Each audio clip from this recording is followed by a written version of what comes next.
ready? Ready. Okay. And you see her? Okay, perfect. And then just make sure you're taking, oh, by the way, I just want to tell everyone, please have a question. You don't not have a question, okay? So think of a question for the content of the speech, okay? Thank you. Whenever you're ready. So coffee has become a staple drink for all busy Americans around the world, mostly due to the fact that coffee has natural substances that keep you awake for a long time and cautious and have you able to work throughout the day much more than you could on a sleepy, drowsy day. Tea has been trying to top coffee for many years, but simply can't, mostly because coffee has way more benefits than tea can provide. Coffee is good for adolescent teens to drink, mostly because of all the health benefits that it will give you in the long run, versus a drink like tea. The three main points we're going to be hitting today is productivity, social interaction, health and mental, and then regular health and mental health. So first we're going to begin with productivity. The biggest thing about it is that coffee helps you be more productive. So for those of you who do drink coffee, have noticed that when you have a cup of coffee or you're really tired and you're like, oh my gosh, I need a cup of coffee, mostly because it is just known for keeping you awake and being able to get you throughout your day after a long night of being tired.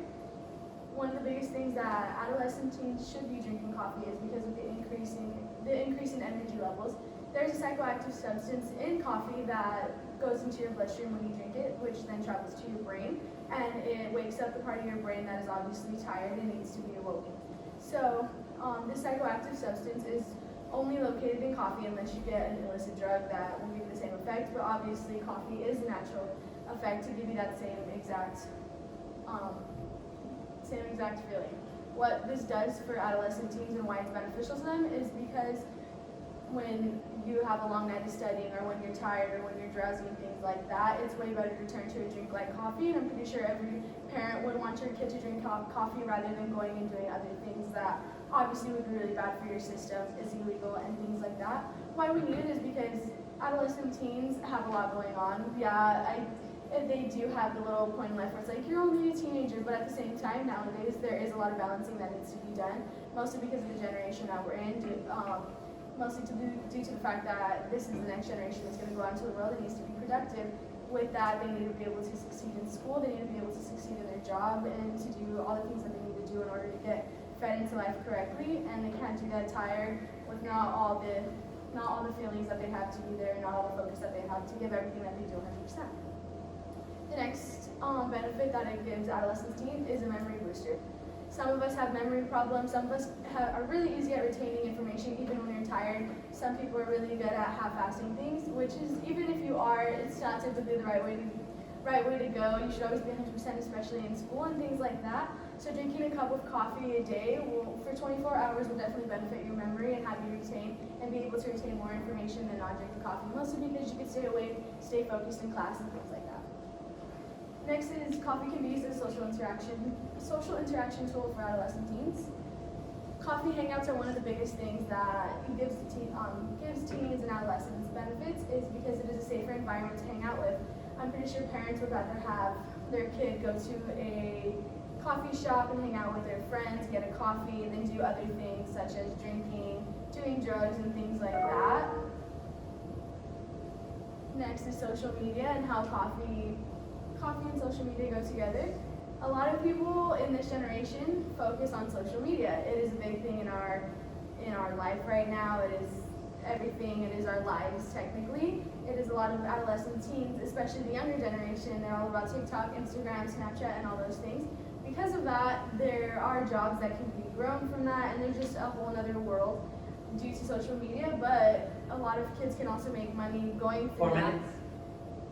The aesthetic aspect, they can create accounts with pictures and coffee and things like that help them bring in money, help them get sponsorships from coffee deals and coffee companies that want to work with them, such as Charlie D'Amelio. Obviously, Dunkin' Donuts sponsors her and things like that, just due to the fact that she's drinking coffee and posts pictures and things like that. There are viral videos everywhere of coffee being poured, coffee being made, and things like that as well. And there's just a bunch of famous accounts that have built themselves based upon the facts that they make coffee, drink coffee, and revolve their lives around coffee. These are some examples of coffee that are trending right now, such as the whipped coffee. Most people in here know exactly what that is. And those are just some aesthetic pictures that obviously get posted and get more likes as they go. Next is fitting in. So obviously there's, with our adolescent teens, even us, I think it's every generation, fitting in is just the biggest part of growing up and being a teenager. With that, coffee obviously 3 minutes. helps feed into that. And, sorry. Helps them feed in, helps them look more as they're fitting in, have a cup of coffee, like, hey, you went to Starbucks this morning, has a conversation started, created a new friend. Oh, I like that drink from this coffee shop, boom, new friends.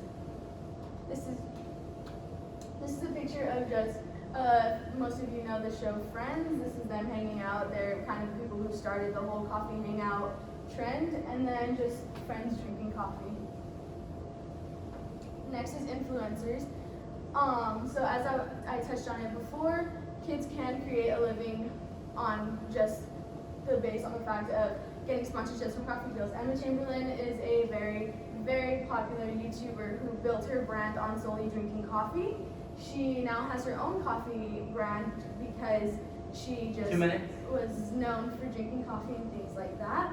But she's just a perfect example of how kids can grow up and create a living and do things like that. Here's an example, just a couple pictures of who Emma Chamberlain is, for those of you who don't know. These are her pictures for everything. This is her brand, and that's her coffee brand that she just came out with. Next is the health and mental health aspect of it. Mental health, so coffee does help with depression. There is a stimulant in coffee that boosts your mood when you drink it, so this helps relieve pressure in the brain. So these stimulants go into your brain, and the part of your brain that causes depression swells up.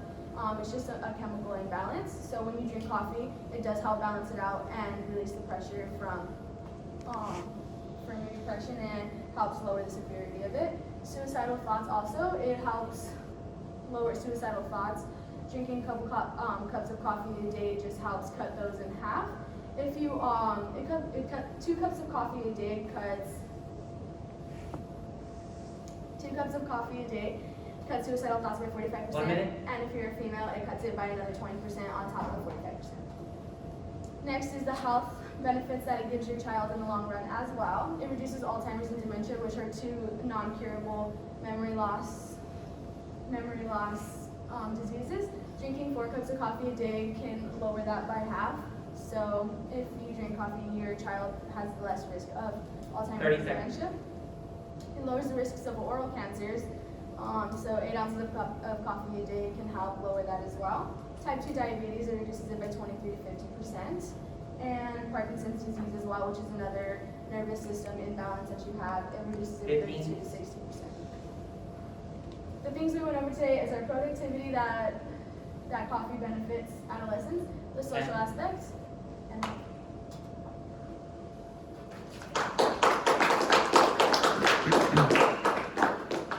Thank you, Kayla. All right, question, Chris.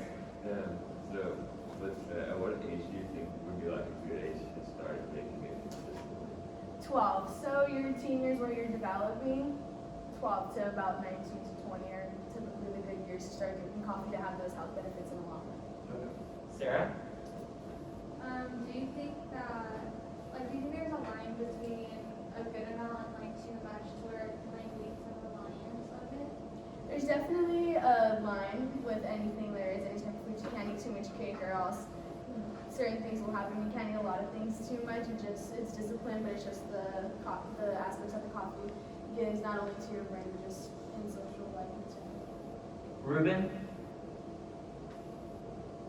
For athletes, would you recommend coffee or energy drinks, and the benefits of them?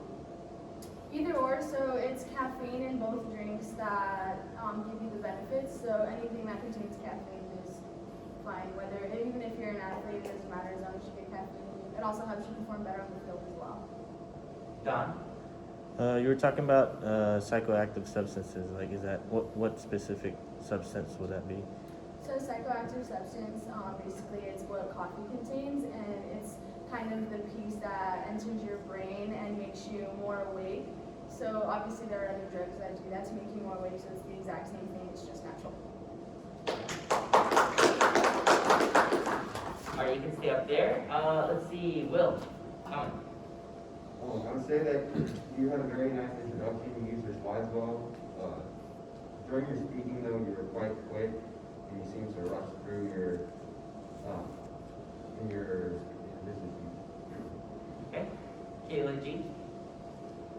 Yeah, you talked a little fast and you stood still and used really good hand gestures, so I liked that. It wasn't too distracting, but it kind of added on to where it was good to pay attention, and you're very conversational, so it was easy to pay attention to. But the sources, I didn't hear like according to, it was just like this is what it is, so maybe kind of moving out the lines. Okay, good comments. And Peyton. Yeah, I thought you had a really strong intro, and I thought overall like your eye contact and hand gestures were pretty good, but I thought you did talk a little fast, and I noticed that